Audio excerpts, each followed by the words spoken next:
कसं नाही समजायचं, आपल्याला कसं नाही समजायचं. उघड्यावरती शौच करता, उघड्यावरती शौच करता, विहिरी काठी भांडी घासता, विहिरी काठी भांडी घासता, तळ्या काठी कपडे धुता, तळ्या काठी कपडे धुता. जंतू कसे नाही पसरायचे हो, आपल्याला कसे नाही समजायचे हो, आपल्याला कसे नाही समजायचे. हे कोण होतं समजुतीचं गाणं गाताय, काय समजून सांगणार आहे कोणास ठाव. जिकडे पाहावे तिकडे कचराच कचरा, जीव नुसता त्रासून गेला आहे, सगळीकडे घाण आणि नाव. तर काय म्हणणे सुंदर गाव कसं पडणार कोणास ठाव. गाय कशाला ओरडतेस, ते बघ तुझी मैत्रीण आली बघ. काय वर्षाची बाई, कुठे चालली आवडून नटून थटून. देवा चालले माझ्या यांनी बघ मला नवीन साडी आणली आहे, कशी आहे सांग ना. छान आहे. झाला का काढून कचरा, स्वच्छता झाली का. लई ते कचरा निघाला बघा, भटा बसतात ना, मग स्वच्छता करायला नको.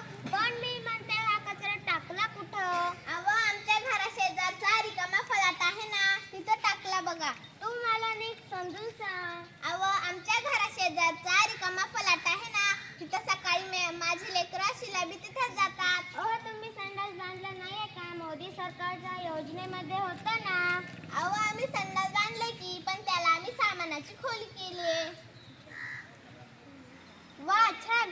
आओ काकू, आता काय मोदी सरकारने येऊन बघायचं की काय तुम्ही संडास बांधलाय की नाही आणि त्याचा वापर करता की नाही. घर स्वच्छ करता आणि शेजारी कचरा टाकता, मग कशी नाही आपली लेकरं आजारी पडणार, मग कसं नाही आपलं सुंदर गाव घाण होणार.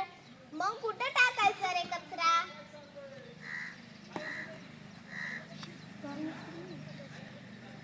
थांबा आम्ही सांगतो. किसन काका, आमच्या मॅडमने शिकवलं आहे की ओला कचरा आणि सुका कचरा वेगळा करायचा आणि आपल्या गावाबाहेर जे मोठे शेत आहे तेथे मोठा खड्डा खणायचा व त्यात नेऊन टाकायचा. हो, आणि त्यामुळे काय होतं माहित आहे का, आपल्याला शेतीसाठी लागणारं कंपोस्ट खत तयार होते. कंपोस्ट खत म्हणजे ओला व सुका कचरा एकत्र करून तयार होणारे खत.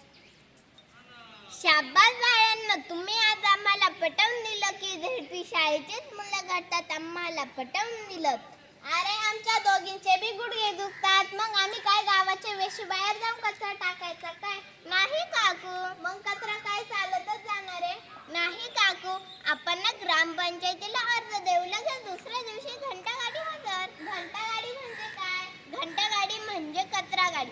तुम्ही घरात काम करत असतात, मग तुम्हाला कसं समजणार घंटागाडी आली म्हणून. म्हणून तिला एक घंटा असते, ती घंटा वाजवणार, मग तुम्ही आपला कचरा त्यामध्ये नेऊन टाकायचा.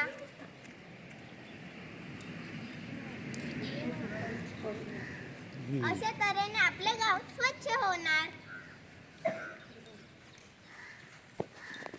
केल्याने होत आहे रे, पण आधी केलेच पाहिजे. आपल्या गावाचे नाव सुंदर गाव. आपल्या गाव शेजारी महादेवाचं सुंदर मंदिर आहे आणि ते सुंदर गाव आपण घाण करायचे, हे बरोबर आहे का. अरे ह्या पोरांनी आपल्याला समजून सांगितलं की गाव कसे स्वच्छ ठेवायचे, ही खरी शाळा शिकतात. खरंच काका, आपलं गाव इतकं स्वच्छ ठेवलं की स्वच्छतेची पुजारी संत गाडगे महाराज प्रसन्न व्हायचे. आणि हो काका, आपल्या गावाच्या भेटीसाठी BEO मॅडम सुद्धा येणार आहेत. त्यांना जर आपलं गाव आवडलं तर त्या आपल्या गावाचं नाव स्वच्छ भारत अभियान या स्पर्धेत देणार आहेत.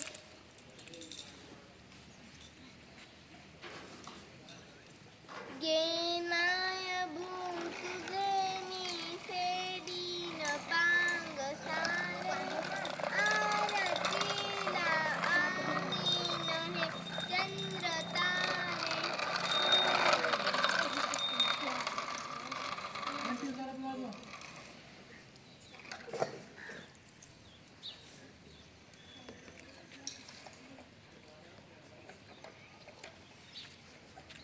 चला चला, आवरलं का.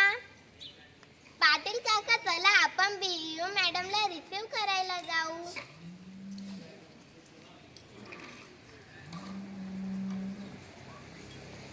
Welcome madam, welcome. Oh what a beautiful village. किती सुंदर गाव आहे, खरंच आवडलं मला. प्रत्येकाने आपलं गाव असं स्वच्छ केलं तर आपला भारत देश स्वर्ग बनल्याशिवाय राहणार नाही. मी आजच तुमच्या गावाचे नाव स्वच्छ भारत अभियान स्पर्धेसाठी देत आहे. तुम्हाला सर्वांना खूप खूप शुभेच्छा. पाटील काका, तुम्ही मॅडमला पुढील गाव दाखवा.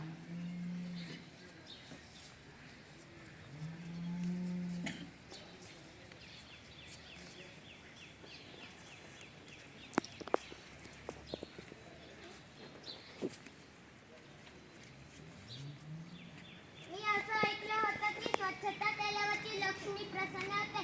इथे तर संत गाडगे बाबा चालले देव पावला देते. चला तर प्रेक्षकांना आता आम्ही एक प्रतिज्ञा म्हणत आहोत. स्वच्छता आम्ही घरोघरी करू,